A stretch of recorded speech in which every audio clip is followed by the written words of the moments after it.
We do not know when and how this pandemic that affects our lives these days will come to an end, but we know for sure that we are living in historical times and it will change the course of history. In what direction, and for better or worse, we don't know, but we thought it might be good to talk to a renowned historian and try to figure it out, what it can mean for all of us.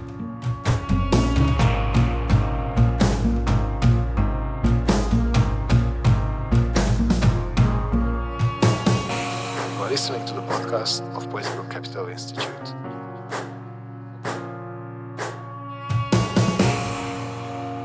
It is my pleasure to welcome at our podcast Anne Applebaum.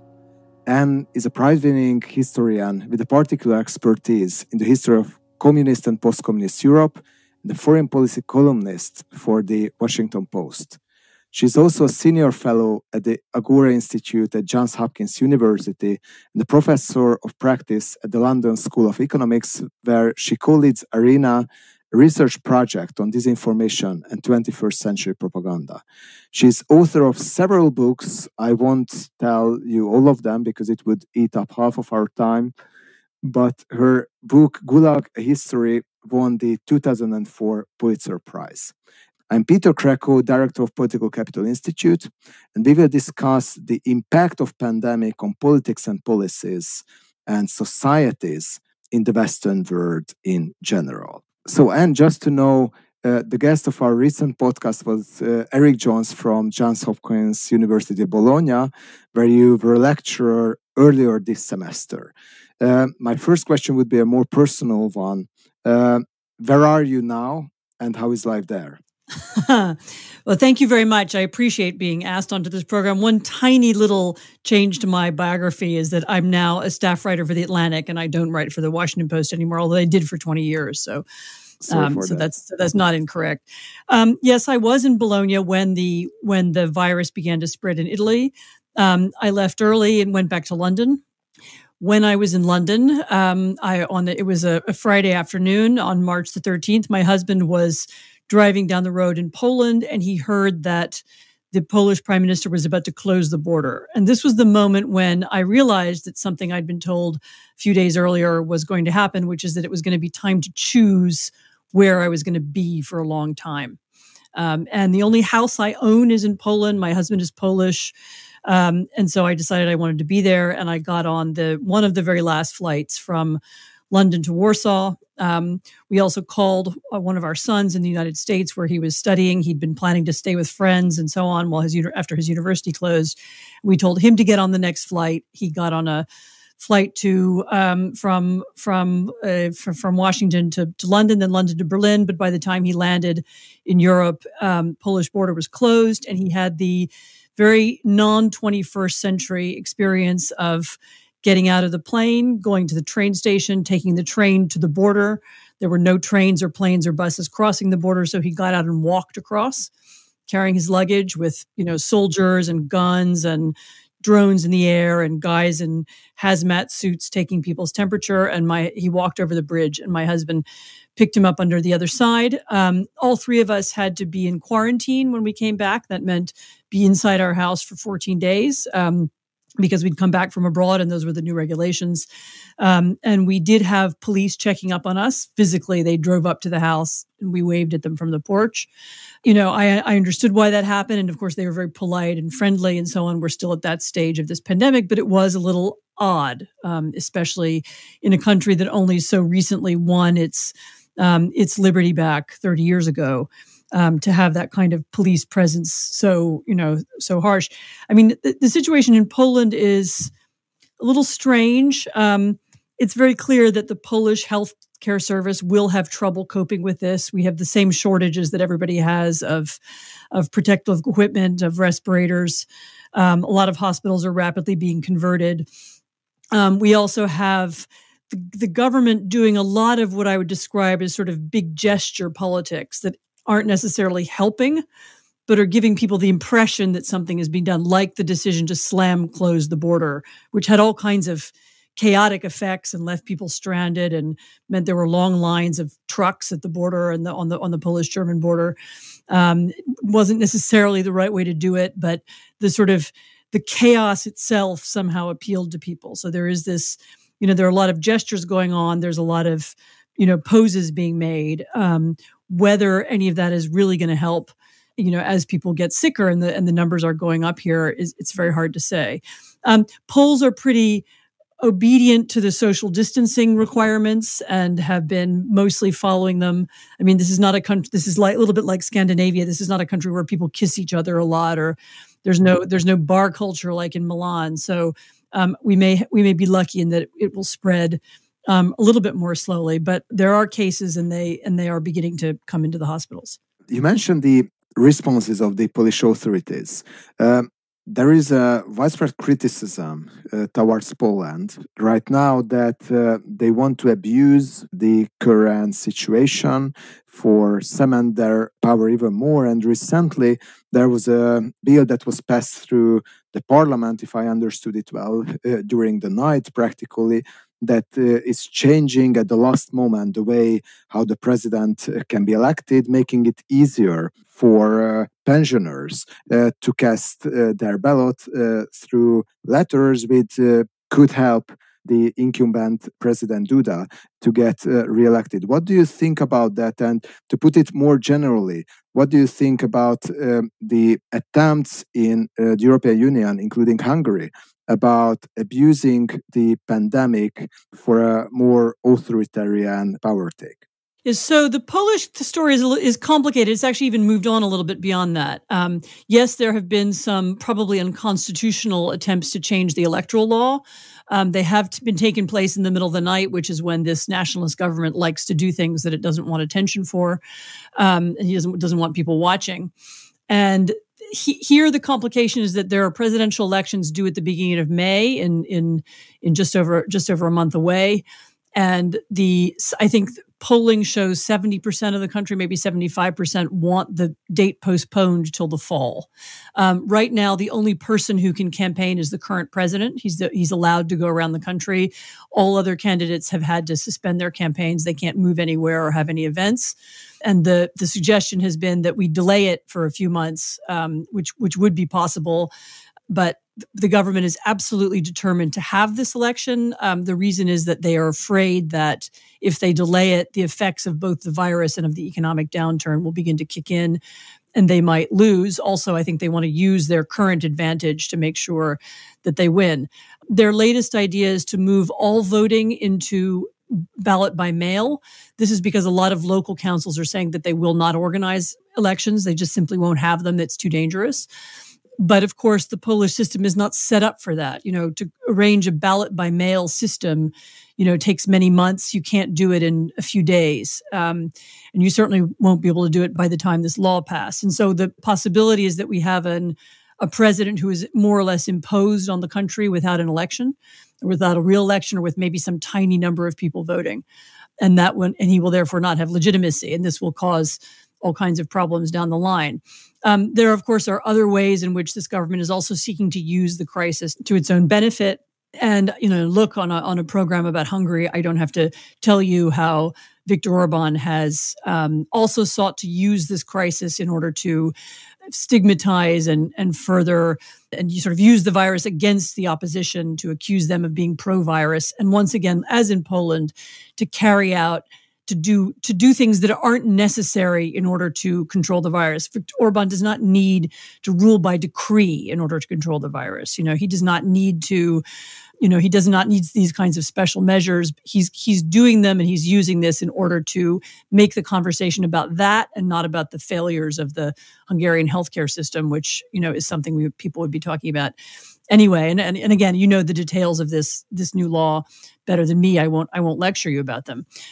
Look, there's a fine line to be crossed. In every country in Europe, and actually it's going to happen in every country in the world, we are going to see the state taking more power, and we are going to see people giving up some of their freedoms in exchange for safety in a way that they would not do in a normal time. And In most places, that's happening with consensus. In Italy and France, it's consensual. Most people have agreed that this is necessary for this time being. In England, it took a little bit more wrestling, but they've also agreed that this is necessary for the time being. Some, but not all, American states have made that decision as well. These are state powers in the United States. And I think, we will see that happening in a lot of the world. I mean, the question then is whether leaders in charge of countries abuse those powers, use them for other reasons, use them to maintain power beyond when it's strictly necessary, use them to hurt or damage their political opposition. It's very important to not lump all of these kinds of decisions together, but to sort them out finely and to examine each one on its own merits. It is not the case that the same kind of law in one country will have the same impact in another country. You have to look at how the laws are being used and whether there is sufficient transparency around them and sufficient accountability and sufficient scrutiny. And, I do very much worry in the cases of Hungary and Poland that there will be insufficient scrutiny and insufficient accountability for the new powers that the government has taken. I mean, one thing to be careful of, and maybe this is what you and I are going to talk about next, is there's an assumption a lot of people are making that this shift of power to the state will now be permanent. And maybe it will be, maybe there will be a hangover, maybe even for a long time after this event ends, although a lot depends on how it ends and in what ways. It may also be that people begin to chafe under these restrictions and that people become angered by the amount of power that the state has, and that we begin to have a push in an opposite direction, particularly as there's going to be a tricky moment when the numbers of cases go down and people are anxious for the economy to start up again. And it may get harder to contain people or to quarantine people in the way that states have been up to now. So, I guess that's just a way of saying, everybody has their prejudices. Lots of people are, whatever version of world events you wanted to see happen before this, whether you wanted an expansion of the state or you wanted a narrowing of the state, there's a temptation to see this crisis through that lens. I would just argue, wait a little bit. Let's see how it pans out. Let's see how people react, because yes, there is an expansion of the state. It's very big. It's everywhere. In most places, it's consensual right now. But let's wait a few months before judging how people are going to react to and how people are going to process that expansion down the line. I think it's a very important point, because you mentioned in your article that I recommend to all of our listeners, the people in charge see an opportunity, this rally around the flag effect that you referred to, that on the short run, it seems that in all the Western world, political leaders, even in countries that were hit hardest by the pandemic, rather see their popularity is on the rise, but it might be quite different when this pandemic will turn into a brutal economic recession that will be pretty difficult to tackle for the leaders. If we go back and take a look at the history of the last centuries, can you come up with any parallels on what is happening right now? How much you think, for example, the Spanish flu can be used as a parallel that many refer to, that something similar is happening right now in Europe? Of course, it's hard to separate it from all the impacts of the First World War, but do you think that either this case or any other events in the history of the last centuries can teach us about something important on how to handle the economic and political repercussions after the crisis?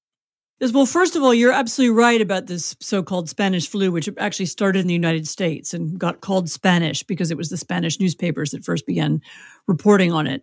But it's very, very difficult to separate its impact from World War I. And, so it doesn't have, it wasn't a separate event that you can pick out because it was simultaneous with the war, and it also probably spread because of the war, because it was the movements of troops who spread it throughout Europe and the world. There are a few little things about it that seem familiar. some of the measures that were taken then, people have referred back to those now as lessons. I mean, for example, in the United States, there's now a lot of people have noted that there were in different cities, there were different actions taken regarding big public events and parades. And you can actually see in the number of flu deaths, the differences between cities that restricted public events and canceled parades. I think these were even parades to do at the end of the war, and those that allowed them to go forward. There's a famous comparison between Philadelphia and St. Louis. And the ones that restricted the parades and restricted public circulation had fewer deaths.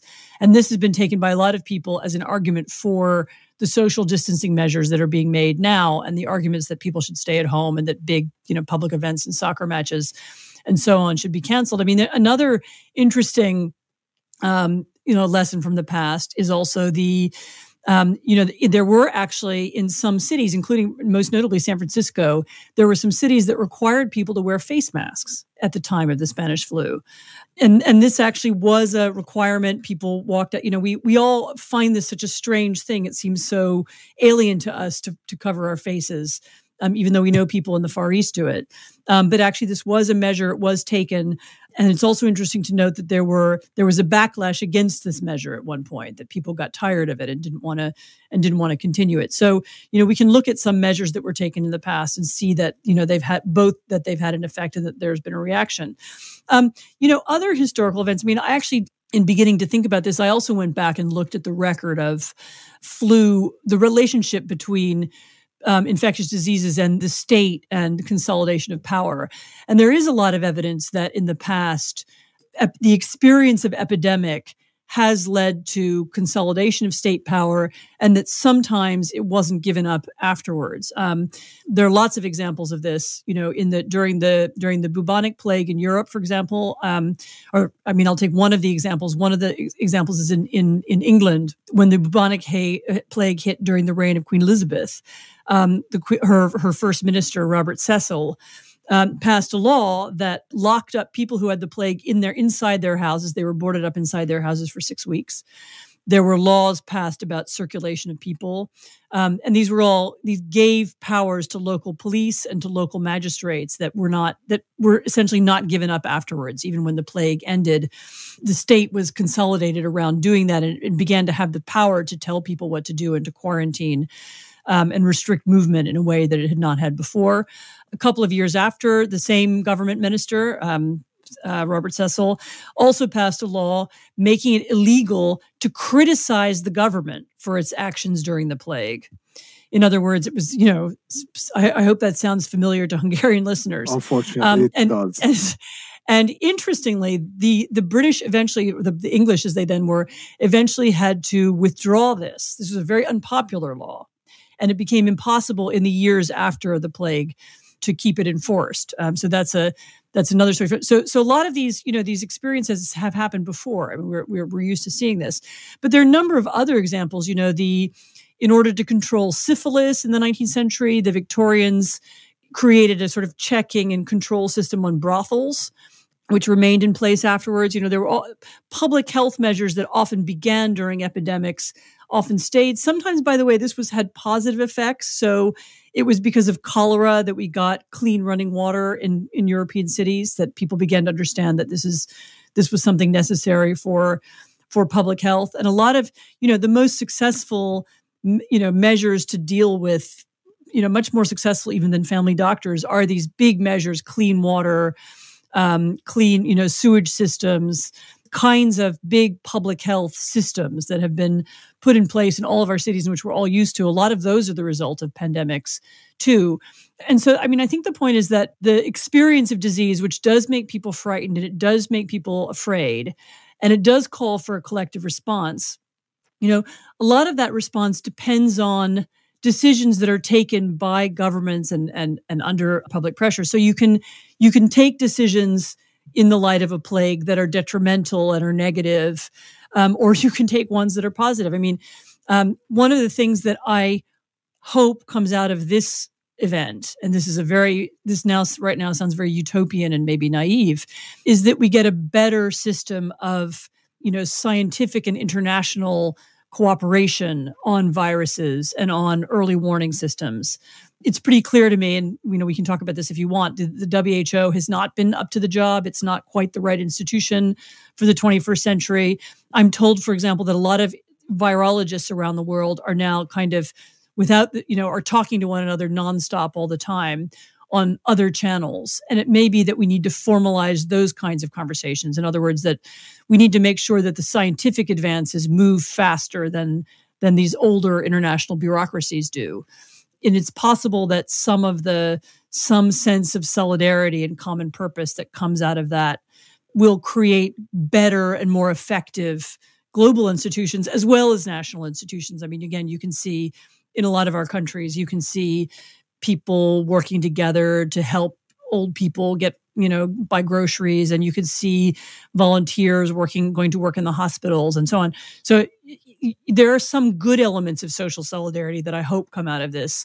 And the job for all of us, in the next 6 months or a year or 18 months or however long this is going to take, is going to be to make sure that the instinct for collectivity, which we all feel right now, we all need this collective response to this thing, goes in a good direction and not in a bad one. I think your thoughts are reflecting rare optimism that is not so much around these days in discussions about the possible consequences of the coronavirus. So do you rather think that this current pandemic can improve international cooperation and not lead to more closed, more inward-looking societies?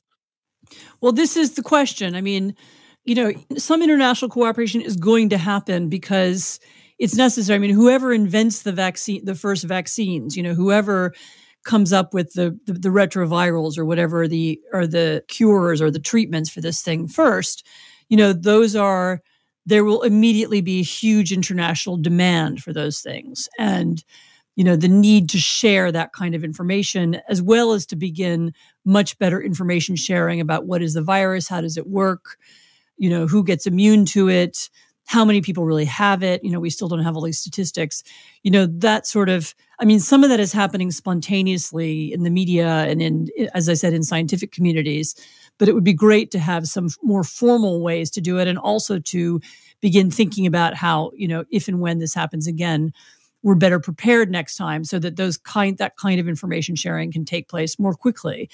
And that's the kind of, I'm still thinking this through like everybody else, but that's the kind of action that I'm hoping does come out of this. And, I'm also hoping that as some countries recover and get hold of it, they'll be able to help other countries. I mean, we've already seen this a little bit. We've seen German hospitals now taking some French victims of the virus. We've seen some, there's a conversation at the EU level about how we can all cope with the financial, crisis that's coming. That I hope is going to be productive. So there are ways in which international cooperation is going to come naturally out of this, I think. Almost without question. I mean, is the opposite also a danger? Yes, of course. As I said, this instinct to close borders, even when it's being done chaotically, even when it's creating possibilities for big crowds and, jammed up highways and so on.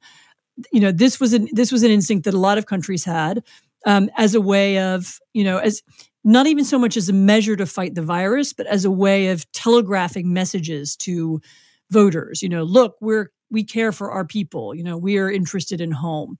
We're interested in our. It's time to protect our country now. Let's not worry about other people. And if that instinct prevails, then I have to say the countries that are going to suffer most are the ones like Hungary and like Poland, smaller, poorer countries with worse scientific and health outcomes. They will be the last to get the new cures or the new vaccines or whatever it is that's happening quickly in countries with more advanced, and I'm sorry to have to say this, but which have bigger and better funded scientific establishments. And remember, I hope that all these leaders remember that cutting themselves off from the rest of the world also means cutting yourself off from the cures and the solutions when they come. What do you think about the impact of the coronavirus on the United States? You wrote another piece to The Atlantic on how the coronavirus called America's bluff. And you argue in this piece that practically this crisis disproves everything that the United States believes about itself, its competence, its greatness, and also its ability to cope with difficulties. So what do you think the pandemic will lead to in terms of political changes, in terms of social changes when it comes to the United States? So that piece was sparked by my reflection that there's been a lot of criticism, and rightly so, about how the Chinese first reacted to this virus. The secrecy, there was actually pressure put on doctors in Wuhan not to speak about it, not to write about it, not to let other people know about it. Even now, actually, I don't believe the Chinese statistics. A lot of what we're hearing about China and how they've controlled the virus, I think, is going to eventually turn out not to be true. And we all looked at that and said, well, that's all awful, and that's what an authoritarian society would do.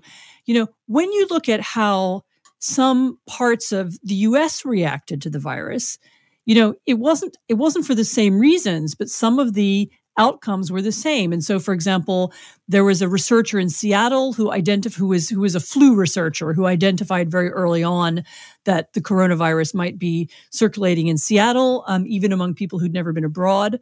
And she was told not to test for it. She was the sort of the bureaucracy was, her lab didn't have the mandated kinds of requirements, and the public health bureaucracy in the United States simply wasn't flexible enough to allow her to do the testing that might have shown us some things earlier. That indicates that there's something deeply wrong with the public health bureaucracy. If we have, again, for different reasons, we have somebody's efforts to expose and explain and reveal what's happening, if we have those stifled. And then, of course, the much worse example is the example of the American president, who, as news of the virus, began to come in, he consistently and deliberately played it down. He denied that it was coming. He refused to activate emergency measures. We learned subsequently that he had, dismissed the pandemic preparedness team from the National Security Council. He seems to even have put pressure on his Health and Human Services Secretary, the American equivalent of a health minister, not to speak about it and not to talk about it in public, all because he was afraid of what the electoral and economic impact might be of the spreading of the story. And, that's no different from what the Chinese did. I mean, it's remarkably similar. Somebody in power doesn't want the story told because he's worried that it will affect his standing and his influence. Given that is the case, that we have some similar outcomes, in the United States of America, which is the world's greatest and richest democracy, and the People's Republic of China, which is an authoritarian dictatorship, that means that there's something profoundly wrong. So how did we get to a situation in which the United States is actually reacting worse and more incompetently than other countries? Actually, the reaction in South Korea, which had exactly the same lead time, which also knew about this virus at the same time as the United States, has been so much more competent, and they've been so much more prepared. Why is the reaction in Germany, which was also slow, by the way? Merkel was also very slow to begin speaking about this publicly. But once the reaction came through, she was prepared. She was able to speak about the virus in public in a way that created trust, as opposed to Trump, who, when he speaks about it, the markets crash. And he's been very contradictory, and he's given very different messages at different times. Why is it that Germany has been able to ramp up testing so much more quickly than the United States? In other words, it's not just that the United States has, had these similarities to China in the early days. It's also its health systems, its public bureaucracy, and above all, the incompetence. I mean, they're just the rank, sheer incompetence of this administration mean that the United States is responding much worse than most European countries, actually, much worse than many countries around the world. And that should be, for Americans, a real wake-up call. Look, this is a turning point. You're not the apex of the world as you think you are. You aren't the United States is is a biotech superpower, and yet there's something wrong with the bureaucratic system that has prevented the biotech companies from being the first and best to deal with it. I mean, some of that power and energy is going to be released now. I was talking to a friend in San Francisco last night who was telling me about some of the new things that are already about to come on stream. But the fact is that the U.S. government and the U.S. bureaucracy and the U.S., this current political administration, held up that activity for far too long. And we may have, tens or even hundreds of thousands of deaths as a result. And this, is going to be a moment when the United States should look at itself in the mirror and say, do we want this? Can we go on having these incompetent and feckless bureaucrats and these systems whereby, presidents get to appoint amateurs and lobbyists to important jobs in healthcare? And of course, the big question is, can we go on having the overpriced, overcomplicated, and insufficient healthcare system that we've had, for so many decades? I mean, I think the answer is going to be no. I mean, whoever is the next president, from whatever party, I think the moment to have a real, really, yet another deep look at our healthcare system is now. I mean, again, it's hard to say. I can't give you a prediction right now of how exactly all this will impact U.S. politics. It's early days, and it's lots of people are worried about. And we talked already about the Polish elections, which are in May. I mean, people are starting to worry about the U.S. elections in November, which, by the way, have to take place at that time for constitutional reasons. But I can't give you a definitive view of how this will shape electoral politics. But I mean, to people who understand what's happened, I mean, it should, and it is, I think, coming as a real blow to their confidence in America's kind of scientific and technological superiority. Unfortunately, these problems that you all described about the United States and how it tackles the crisis, it gives a huge opportunity for Russia and China to send a message along with some other authoritarian countries that finally it seems that democracies are unable to tackle with the crisis, and especially the United States. And we are setting the good examples on how to deal with that, and with all their diplomatic efforts to help other countries at these times, it aims at really contrasting with the European Union, with the United States, on how powerful these countries can be in going through the crisis and even to provide help for others. Number one of the reasons why the Western reaction has been as weak as it has is literally because of one person. I mean, it is because of Donald Trump. Unfortunately, we have a nationalist president in office who is not interested in leading the world. If we had a different president from either political party, any president actually of the last 2 decades, a Republican or a Democrat, we would not have this reaction. We would have had you would have had a G7 reaction. You would have had a Western reaction. You would have had a NATO reaction. You would have had a White House thinking in terms of how can America lead the world. Unfortunately, right now, we don't have that. And this is the first crisis of the post-American world and the post-American order. And unfortunately, the alternatives are not in place yet. The EU is not yet ready to lead in that sense, and there are no alternatives. But we've had the bad luck to have this kind of health crisis happen at a moment when, a nationalist, so-called populist, anti-pluralist president is in power, who is not interested in leading the world and really not interested at all in what happens outside of America's borders. So that's very important to say. And it's also important to note, again, if there is any other president next time, whenever the next time is, it will be different. President Mike Pence or President Joe Biden, or these will be different kinds of people in the White House. I'm fairly sure of that. So that's one thing to say. Second thing to say is, as for the reactions of China and Russia, yes, absolutely, in their various different ways, they've both tried to take advantage of the crisis. The Chinese have gone on this propaganda, they're sending masks around the world and doctors, and they're talking up their great successes. I mean, I would be careful of that on 2 grounds. One, it's turning out that a lot of the equipment that the Chinese deliver is faulty. Another is that we don't really know yet whether the Chinese have controlled this, this disease inside China, and we don't have statistics that we believe in. There's some beginning to be counter evidence that a lot more people died in Wuhan than they ever let on. We don't exactly know how China will react once the virus comes back, whether, particularly if it comes back from abroad, which is highly possible. And so it's a little early, I think, to say that China has dealt with this somehow better than the West. It's early days. Secondly, I would say that the real distinction here is not going to be between autocracies and democracies.